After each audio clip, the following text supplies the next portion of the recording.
Welcome to the Mom Boss Chronicles. We are here today with my lovely sister-in-laws. I'm Emily, Lindsay, and Carla. Are we so excited to dig into our topic for today?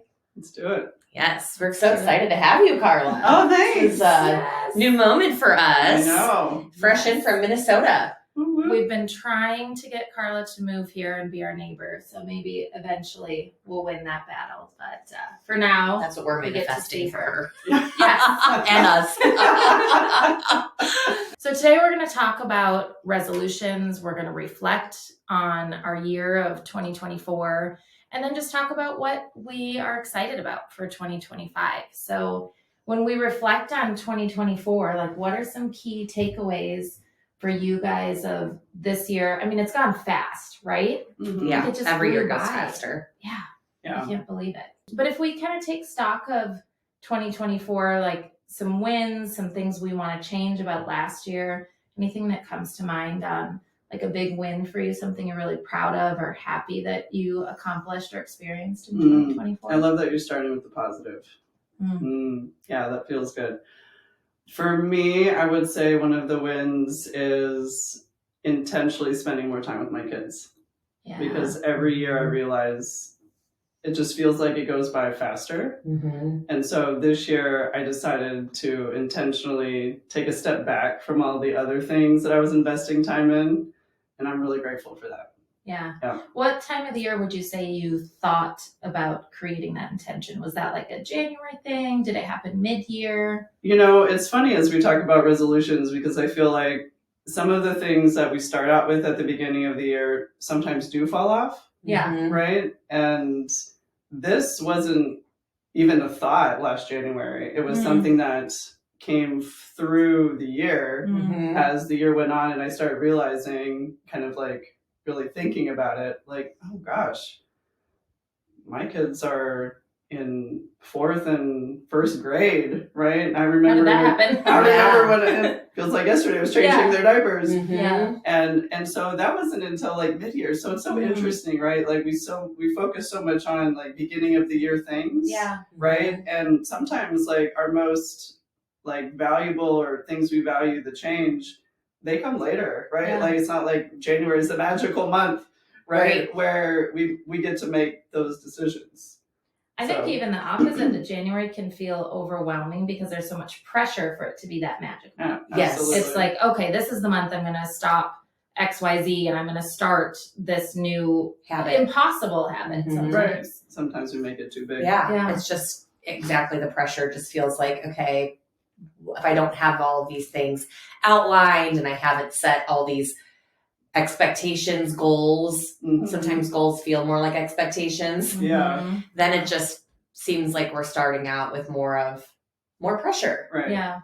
And it really shouldn't be that way. Right. Yeah. But I think. Do you have any wins for 2024? Yeah. So I think for me, my win in 2024 was more about my self-care journey and the intention that I made to be more active. And I truly was the most consistent that I've been in years in terms of like waking up early, doing a 6 a.m. workout 3 to 5 days a week. And of course, you know, vacations happen, things like that. But I never, like, I always came back and got back to it. So, and it helped because I had a neighbor friend of mine that we both decided we wanted to do it together. And so having that accountability together and taking turns driving, like, helped the 6 a.m. mornings, you know, become more part of our routine because we were in it together and we're relying on each other to show up. And maybe you even look forward to it a little bit because you know you'll get to see your friend. Yeah. So it helps make it a positive experience. For sure. So I feel like for me, I gave myself more time for myself to focus on things that have always been important to me, but that I, like, from having younger children the last several years, like, it's just was so easy for me to put out of sight and out of mind. And I really wanted to shift that. And I did. Yeah. Nice. Yeah. So that's a really good win. What about for you, Emily? For me, it was finally getting rid of a toxic job.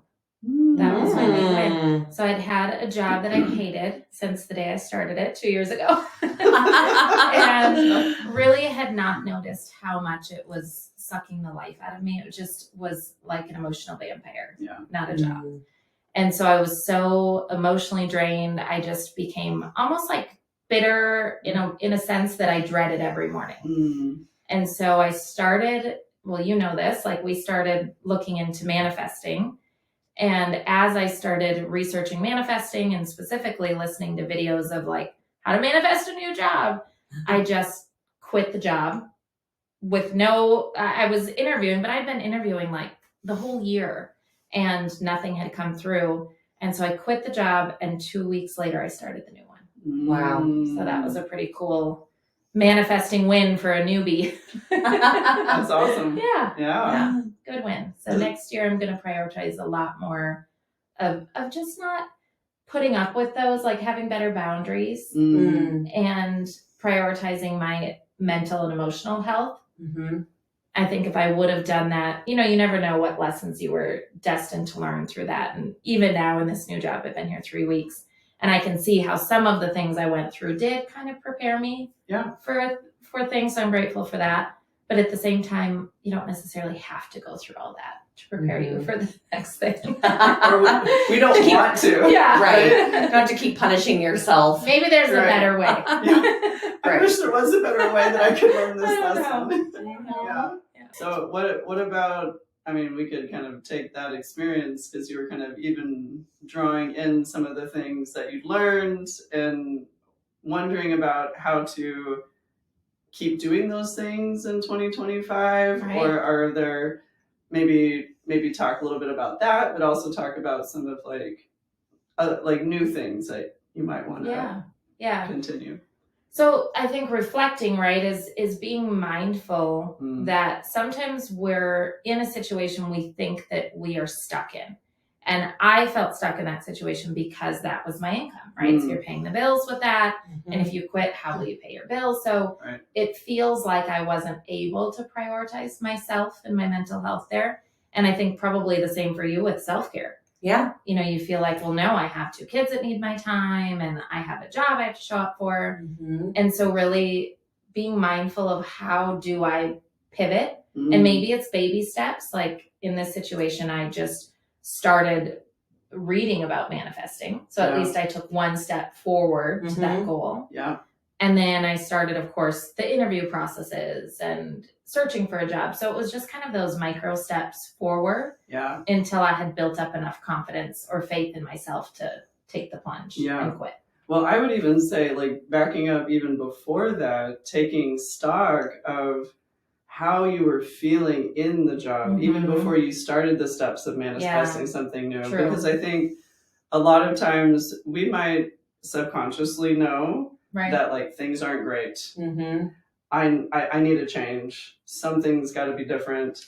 But we haven't made that a conscious thought. Very true. And so I think that process has to happen before we start making the action steps. So you had to do that, right? That's true. You had to get real with yourself and say, I'm bitter. Yeah. I am not my best self. Right. This job is draining me. Yeah. Right. So you had to get real honest with yourself before those other steps. So that was a process that happened throughout this year. Yeah. Right. And that's true. I think we probably similarly can speak to that of like that moment that we get honest with ourselves. Yes. Yeah. Well, yeah. I was just telling Carla the other day, I was like, it's a very good and bad quality that I have, that is the power of like dissociation. Like I can really disassociate from a situation, a toxic situation, whether it be work or self or with my family. Right. And it's a protective mechanism. Right. But it also doesn't allow me to actually deal with it or make a change or speak up and say, no, I'm not good with this or whatever it may be. And I really want to be more intentional about not just letting my natural like mechanism of how I protect myself kick in and address it head on in the moment. Yeah. Because I have found over time that when I don't do that and I do disassociate and keep burying things or putting them aside, my feelings, thoughts, whatever, they will come out like flowingly at some point. Right. Comes a volcano of emotions. Yes. Yeah. There's like a tipping point of when like I can no longer subdue. Right. The pressure is too much. The pressure is too much. Yeah. And then it's just like, whoa, watch out, everyone. Right. Yeah. Jose will be like, that's what set you off? And I'm like, well, it's a few layers under there. Right. You want to get into lava with me? Because there's a lot going on. Yeah.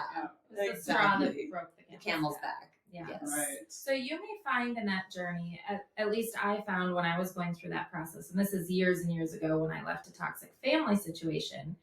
And in that family situation, I never had a voice, right? And similar, I was people pleasing. I was doing what others expected of me. And so I did go through this journey of I'm going to set boundaries and I'm going to prioritize myself. I'm going to say no more often.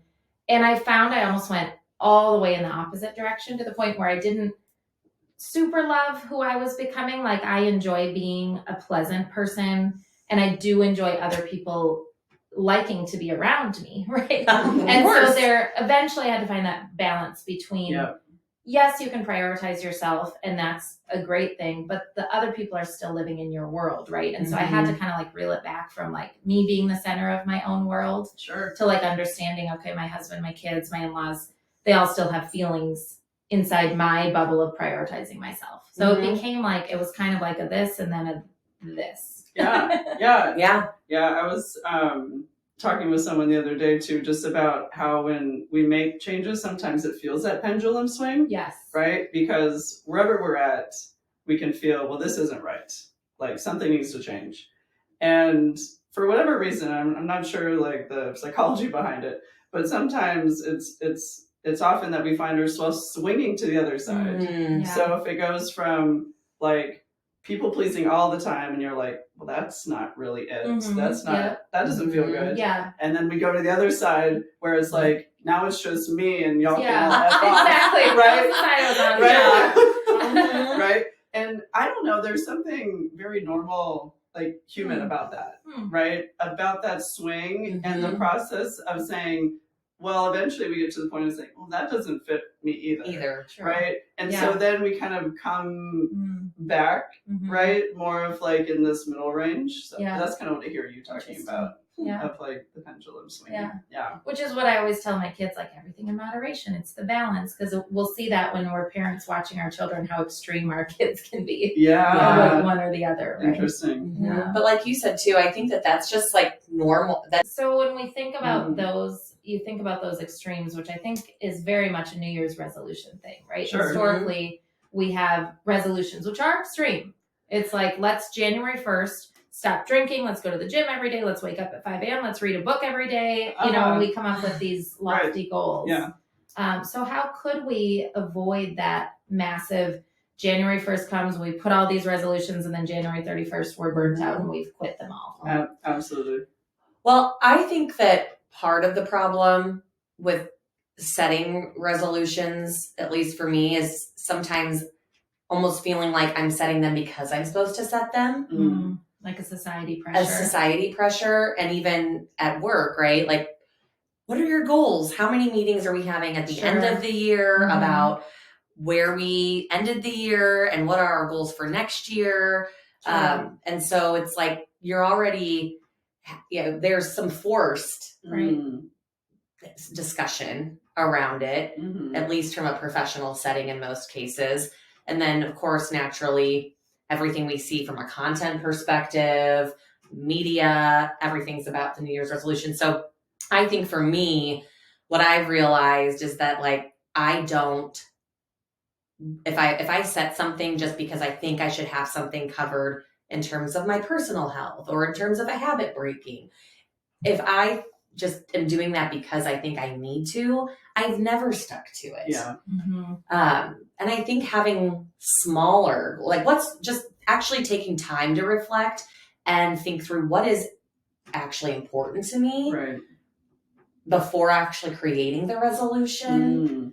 That's for me, at least with last year, like that's truly the only resolution that I really set, and I stuck to it. Yeah. But it's because I was like very passionate about wanting to do it. Yeah. I know it seems so like duh, but only do what you're passionate about, Right. obviously. But I don't think that that's how most of us actually operate, because we have all these other voices coming in, and so we start thinking like, oh, I should set a goal around financials and around my personal health and around my family and around my spouse and around my faith or whatever. Yeah. And it's just like, whoa, I'm already exhausted. Yeah, Right. like that's way too much freaking overload. Yeah. How can you focus on that many things and actually do it well? Right. Well, I like what you said about the reflecting about what's important, because speaking to your goal that you set to be more active, right? So if you unpack that, right, you had to get clear about why. So it feels like because it was so successful for you, you had a lot of clarity around why this is important, and that was the motivator. Yeah. Right. It was from our other conversations, right? It was my health is important to me. I want to be around for my kids. I want to feel better just in my own self, in my own skin. I might have some health markers that I'm working on improving. And so those were like the deeper building blocks. Yes. It wasn't this because everyone else was doing it. It was very personal. Right. Yeah. And do you think that might have contributed to like your success in it? Absolutely. Yeah. So that's a good like rubric, right? For like how to be successful. One of the key milestones. Yes. Yeah. Of like get clear. Yeah. What do you think about the difference between manifesting and New Year's resolutions? Are they at all connected, or how would your learnings that you've had about manifesting over the last couple of months maybe change the way you would approach a new year versus before you thought about manifesting? Sure. First of all, I want to say I'm like such a noob at this. Me too. I'm the ultra noob. I will give that term to Yeah. my 10-year-old that taught me what a noob is. Yeah. Wait, are we allowed to say that here? I know. At our age? I know, right? You would probably be like, Mom. Like, Exactly. You would get a text that's just a capital MOM. Have you started? No, you don't, because they don't have kids. They don't have have phones. Yeah. So teenagers, just warning you about this. Oh. They will text you just capital Mom. Okay. Out of nowhere. Okay. And you're like, what's going on? Exactly, right? I thought mine was the only kid. No, I start talking about this with other parents of teenagers, and it's a thing. They all must get together and say, let's scare our parents. And so they'll just text this random Mom. Oh. And then you're just like, what? What? Uh-huh. And then it'll be like, do you want to go thrift shopping tomorrow? Oh my gosh. And they wait, like you see the dots. Yeah. And then they're typing, and you're just like holding your breath, and then it's nothing. So just so you know. Oh my gosh. Okay. Warning. Duly noted. Be prepared. Right. Okay. Right. Okay. Sorry. I'll be So prepared for that. I interrupted your manifesting thoughts here. Just warning you for teenagers. Well, this is just a snippet of like normal life with us. Right. Yeah. Of like rabbit hole, like squirrel, right? Like Get back on track. Emily's the queen of squirrel. I am the queen of squirrels, which your husband is as well. So you're very used I'm to very this. used to that. Yeah. And then I wait patiently, and we get through the thought, and I'm like, and what about? Let's get back It's to really it. good. You're such a good listener. Especially in marriage, right? This is true. This is true. Yes. I need a lot of practice. Yes. So her husband, my brother-in-law, and I share a birthday. So we are both Sagittarius. We both do squirrel rabbit hole. Yeah, but you're also on the cusp. You've got the cusp birthday. Yes, so yes. it's like Scorpio Sagittarius, right? Okay. So that's where that spiciness. The spicy. Yes. That's right. Yes. So Yes. like I think anyway, get a Yeah. little bit of both. Okay, so back to manifesting, my noob perspective. Uh-huh. I don't at this point I feel like they're different. Because I feel in some ways, at least the way that I'm sitting with it right now, is manifesting in a way is like achieving goals, right? But in a different way. It's using the energy of the universe to do that versus our energy in this realm of like, I want to get healthier, so I'm going to go on a run, right? So that's my energy in the physical realm, right? So manifesting is using our vibrational energy in the metaphysical realm. So I just kind of went to a whole other place. This is a whole other podcast. I was going to say, whole other episode. Whole other episode. But that is how I would distinguish them. The interesting thing is I do have, like, in the physical realm, I have like manifesting goals, right? So like I do have goals to work on manifesting, right? To do that more. So it's interesting. There's this like overlap. And what about affirmations? Because I feel like, and I'm very new to manifesting, I have probably spent 15 to 20 minutes reading about it. So I have nothing to really speak to. However, what I'll say is that I, as a new professional, went through, and I've done it multiple times at different points in my life, where putting things down on paper and reading affirmations. And again, it's like I'm speaking it to myself, but I'm speaking it to the universe, kind of. I don't know. Like that's so part of in the a way, strategy. I was just curious if like there's any relation to that, or if this is like a totally like an evolution of the power of affirmations and looking at other things, because that's something that I did very early on in my career that, I mean, it did. I mean, I would literally write affirmations even on my like mirror.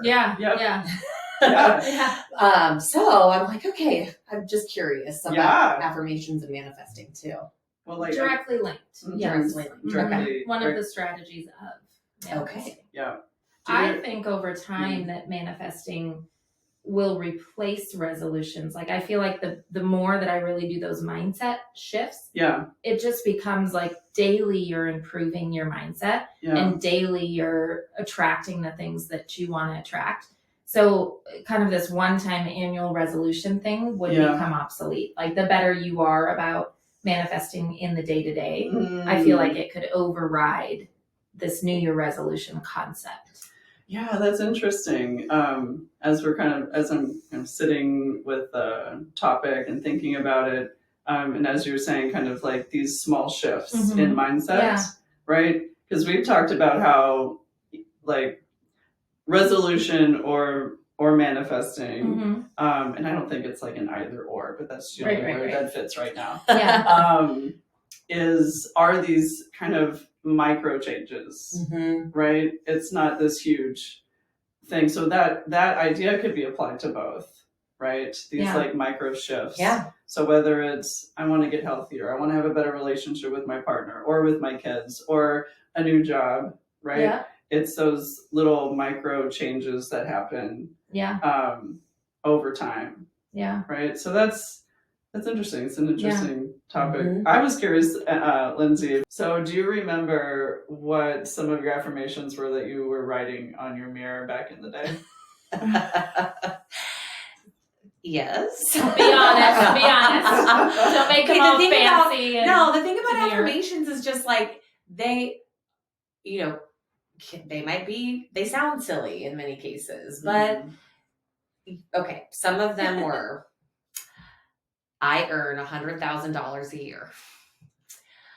I make 75 cold calls a day. I hated doing cold calls. So I needed to like tell myself, I do this. I am doing this. I do this. I'm sure at some point, definitely on my weight loss journey for my wedding, it's like, I am this many pounds, or I exercise 5 days a week, whatever. But it just, Yeah, in many cases. And then sometimes even just from like I am confident, I am capable, I am strong. Like, I know now looking back, those things are not specific enough.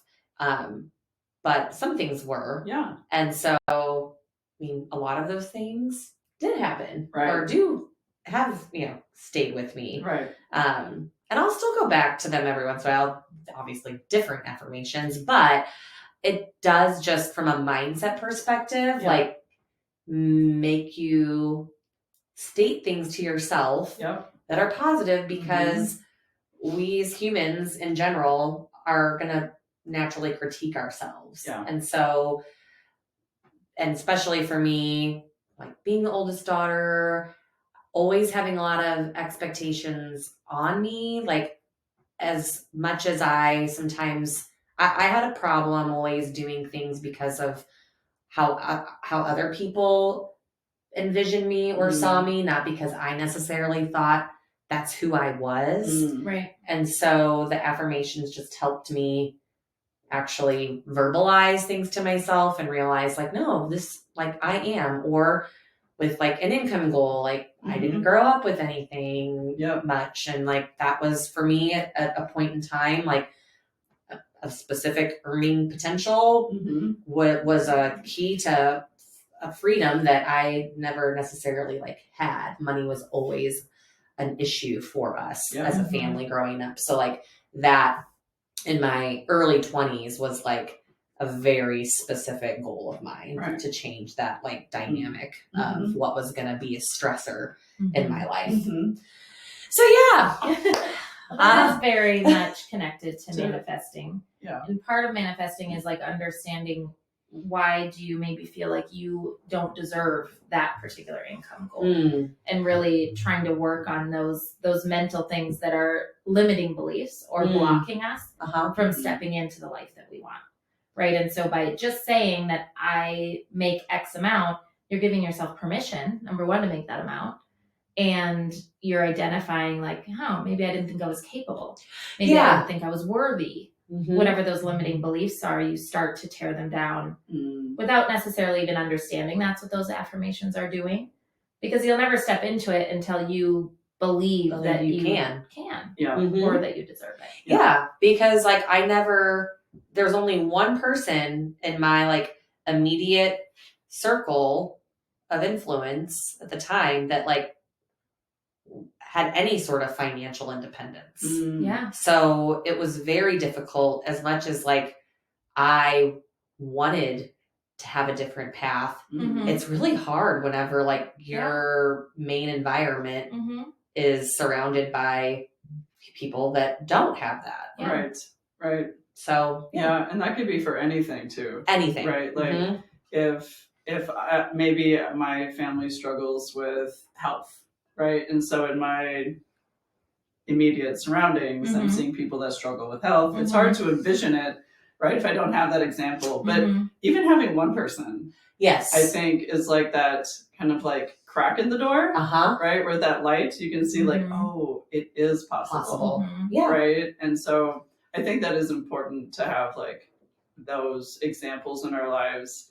And one of the other things I was going to say about manifesting before we transition is what I've been learning is one of the kind of key important pieces is feeling the thing you're saying. So when you say, I make X amount, or I am confident, it is feeling the good feelings about that affirmation. And so what Emily was sharing about how sometimes what can come in is the ego saying, well, you don't deserve that. That's impossible. Like the fear-based and the scarcity stuff.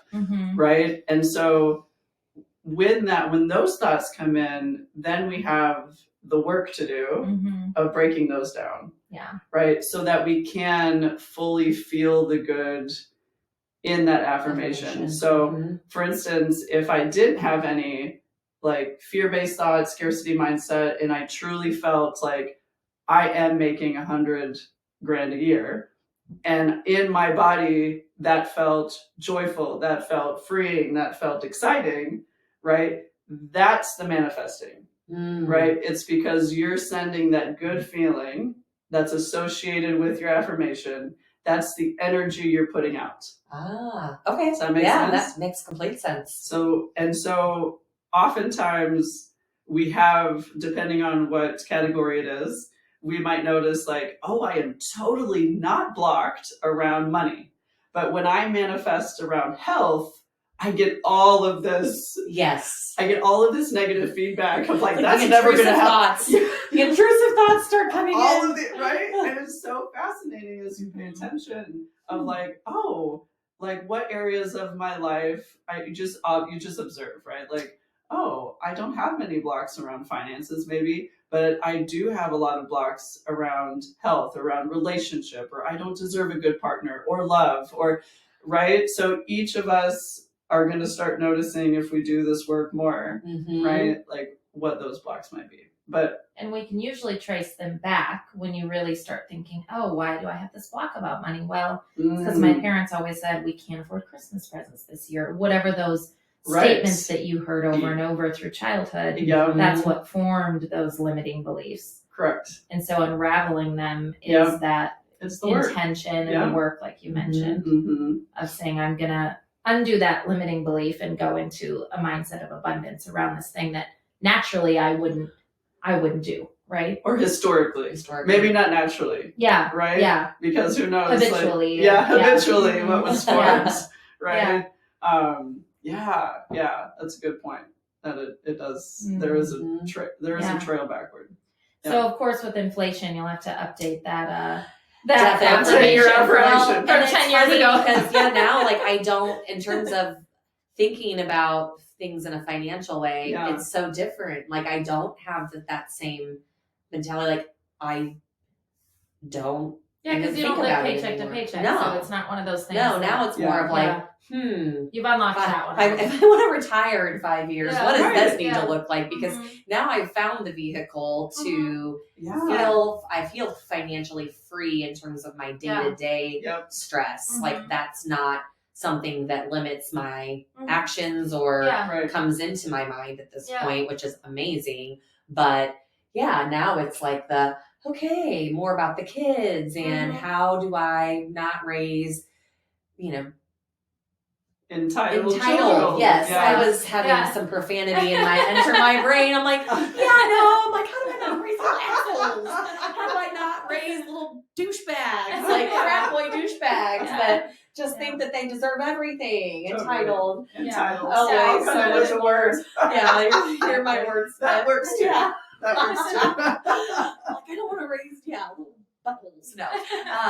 And those are the things of like, because, and then it's like, well, I have a role in that action, but it's also dependent on them too. Like, I don't know. So that's just an example of also over time how there's different things evolve and what, things you worry about. That's an interesting topic. You certainly can manifest. I mean, when I've watched the videos on manifesting or read materials, many times you're thinking inwardly, or maybe you and your partner.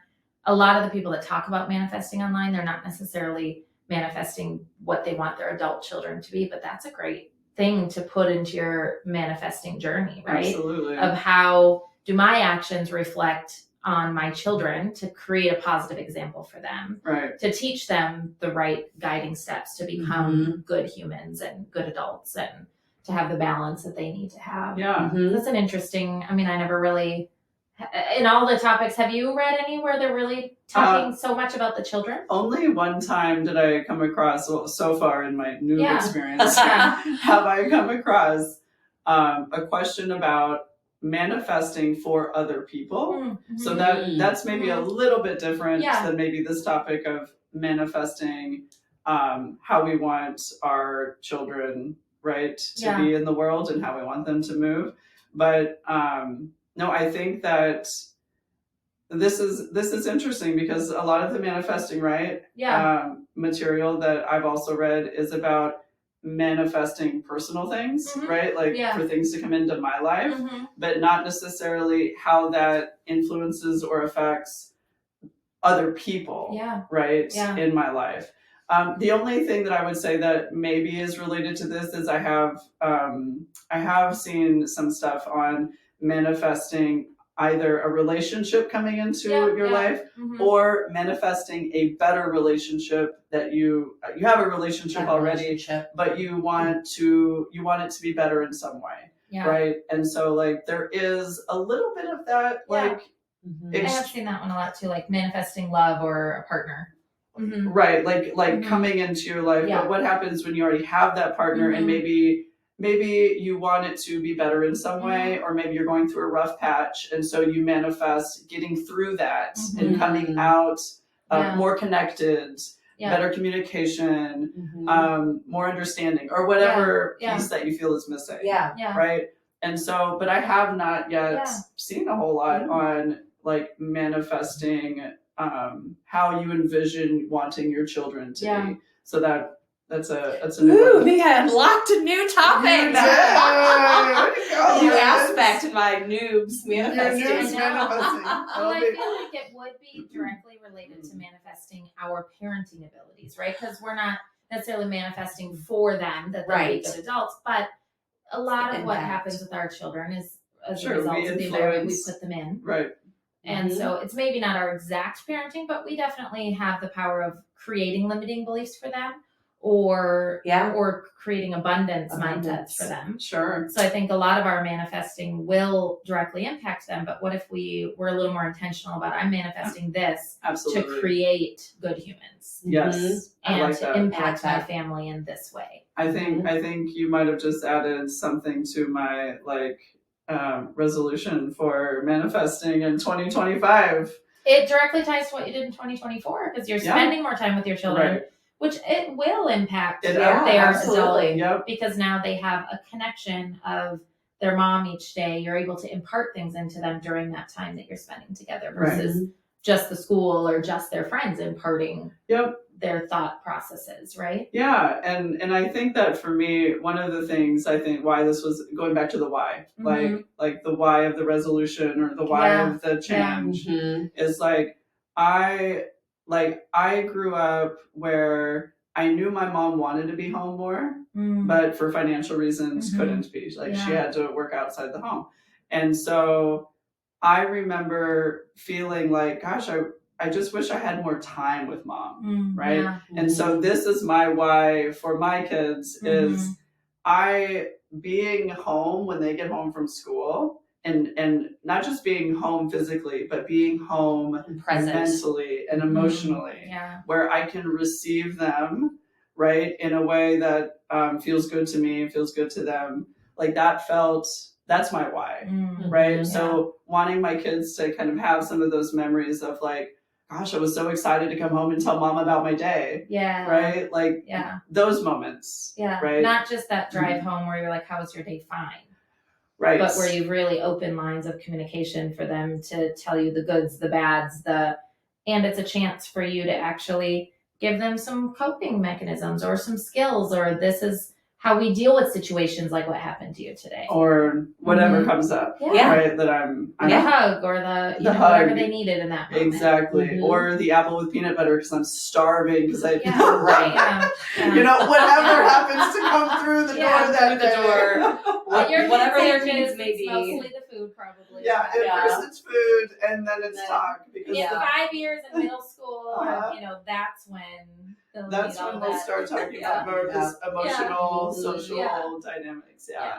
We get this girl asked me out today and the yes.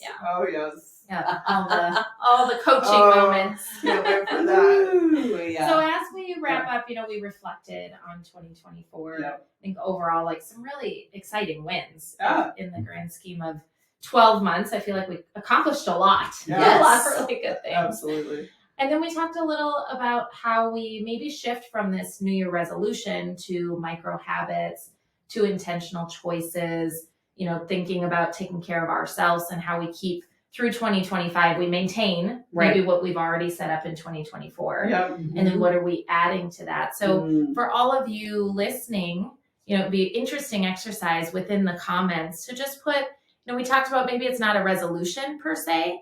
And I think we should go back to the why of your resolution. Right. And you'll talk about that in a minute, but in the comments, put that resolution or the one thing that's really important to you in 2025 to start working into your life or into your future habits. And why do you think that's important, or how do we maintain this resolution? How do we accomplish it? I think you did it in 2024. Right. So talk about that for a minute. Yeah. So kind of touching base back with Lindsay's experience of being more active and getting clear about the why first, so that on those harder days, right, it's not just about the action, it's about that why. And so you go just getting clear about, why is this important to me, and understanding that for yourself. And so with the goal or whatever you place in the comments, maybe taking a few moments to share one or two things about the why. Like, why is that important to you, to achieve maybe those micro steps towards whatever goal you've set? Because I think it does help to get clear, because that is kind of like our base, right? Yeah. Like our foundation, right? Where we can kind of stand and feel strong whenever we don't want to wake up at 6 a.m. Right. Of course. And in your case, you just talked about the why. I don't even know if you noticed that you did that, but in the spending more time with your kids was your goal in 2024. Right. And your why really stemmed from childhood, of feeling like you wanted more time with your mom. Absolutely. Mm-hmm. Yep. Yeah. And so, So, and I think the biggest thing, even with the why, sometimes I feel like people might struggle with like, why do I want that? Like actually taking the time to like sit with yourself and do reflection, and not think of of it as a New Year's resolution per se. Just think like, what is important to you, and why do I actually think that's important to me, and unpacking that, because that is what will really ultimately give you more of that clarity of maybe some of the root causes or root feelings of why that's important to you. And that will also be what then can become fuel to create like the action steps to carry it out. Yeah. And I think as we were talking about how it helps us be more successful in those changes when we are clear about the why. And sometimes when we're doing the reflection on a given change, we might end up figuring out that this is actually not all that important, right? Or maybe we don't sit well with that why, and maybe there's something else that does align better with us. And so I think that sitting and reflecting is really helpful to get clear. Well, thanks for joining and reflecting with us. And this was a fun time that we got to be all together. It's like group therapy. Totally. We'll do this anyway. Cameras on or off. Awesome. So we're glad you joined us and spent some time with us at the end of the year. Yeah. So. All right. Signing off. Right. Happy almost New Year. Happy We'll see you in almost New Year. 2025. That's right. Bye, guys.